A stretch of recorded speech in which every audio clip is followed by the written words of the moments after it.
Hi there, it's Kate. Welcome back to my channel. I am going to talk about what I have been reading in the last few weeks since the last time I talked to you.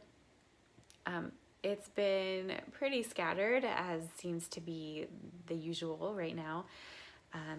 Reading on my Kindle and regular books all at the same time is kind of fracturing my reading. So we'll just get started and see what there's to talk about, and that'll be that.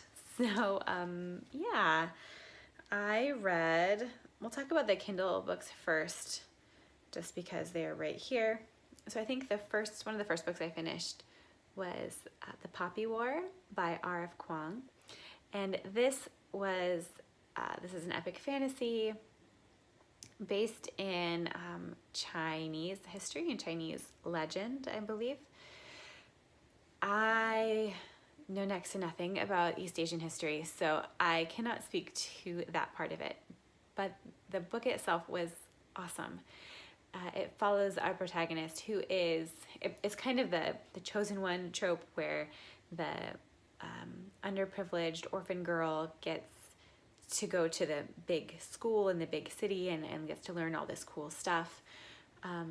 But the difference is that in this case, our main character isn't like the chosen one, in that she doesn't have these innate abilities that we know about.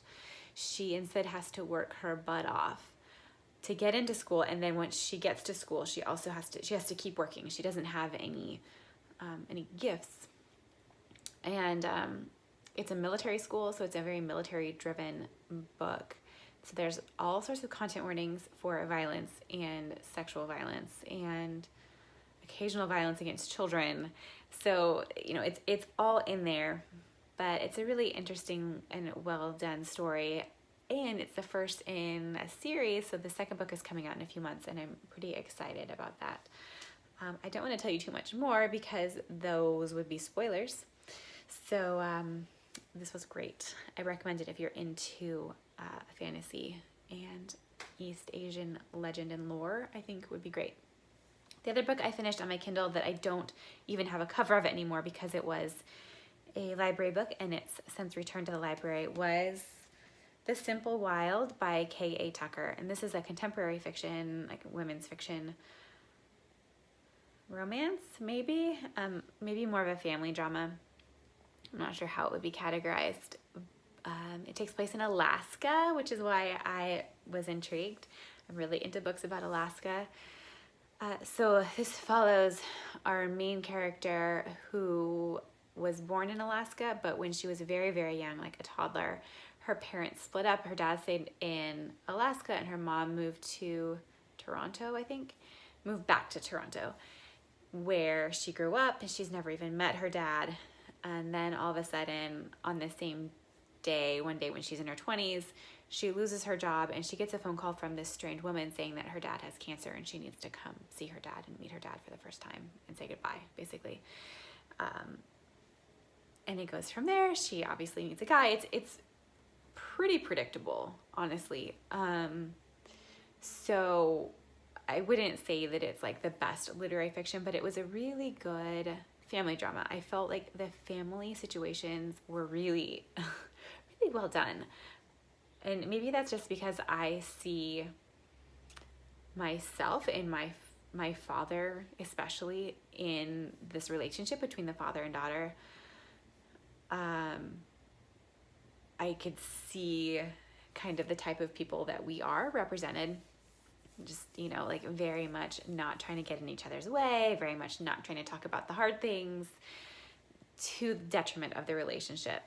So I thought that was really interesting and good, and I would recommend it if you're into Alaska. Although the one kind of caveat is that in the acknowledgments of the book, the author acknowledges that she's not been to Alaska, and her research involved watching a lot of documentaries, and you can kind of tell that throughout the book.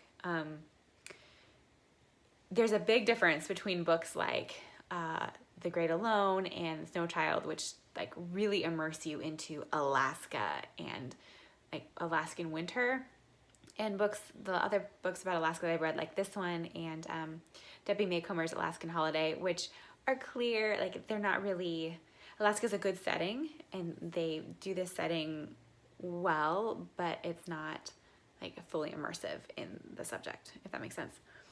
So that was great. The other two books that I finished are related. So I did finish The Record of a Spaceborne Few by Becky Chambers, which I ended up enjoying quite a lot. And in fact, I went ahead and immediately reread The Long Way to a Small and Great Planet, which is the first book in the trilogy series. Kind of with this book in mind. So this book is the start of the series, and it talks about, it takes place on a spaceship. They go into deep space. They're punching holes through the universe. And there's a lot of species on the spaceship. So you get a really great introduction to many different species and how the species are interacting with each other, both in good ways and in bad ways in this world, in this book. The second book, which I did not reread quite yet, but I think I will soon, is A Closed and Common Orbit. And this takes place primarily on one particular planet, but it tells you a little bit about some other aliens, other species of aliens, and then it tells us about artificial intelligence. We get that perspective, and then we get the perspective of a clone. If that makes sense. Like someone who is, I don't think that's a spoiler, someone who has been genetically engineered and grown. So this is an interesting one as well. But this book gives us the story that we've only had pieces of before, and that is the story of the humans in this world, the humans that destroyed Earth and had to leave Earth and are the very bottom of the totem pole of it's probably the very bottom of the pecking order of this universe. And this gives the human story. And I loved kind of the political message of this book, which was about humans and being one with each other and kind of not anti-consumption, but kind of. I really enjoyed it. It was hard to get into because of the multiple different viewpoint characters that we had. It was really hard for me to like parse what was going on, but once I got into it, it was very intriguing and I enjoyed it. The other books that I've been reading, I will try to cover kind of quickly. So I started reading, before it won the Pulitzer, I started reading The Overstory. I've read 2 of the stories. This is a collection of short stories which are about trees and people kind of interacting. I read 2 of them and they are good. There's kind of a theme, right? So it's almost started with this one, but there's this theme in my reading of Earth and environment and taking care of Earth, and you'll see that throughout kind of what I'm currently reading. So yeah, The Overstory won the Pulitzer, so I'm not going to talk too much about it. So far I'm enjoying it. 2 stories in, not too much to tell. The other one that I'm not too far into, this is Killing for Coal, America's Deadliest Labor War by Thomas Andrews. This is a historical monograph.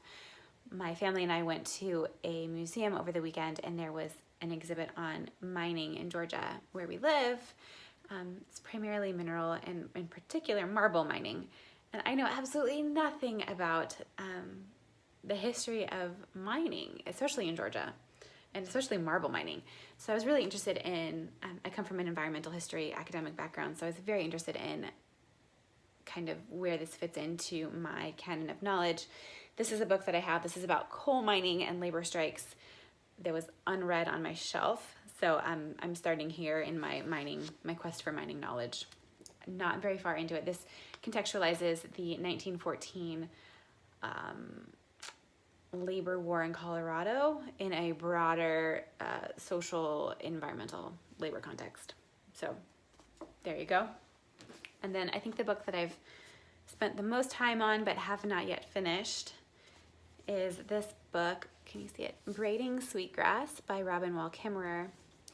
This is Indigenous Wisdom, Scientific Knowledge, and the Teachings of Plants is the subtitle.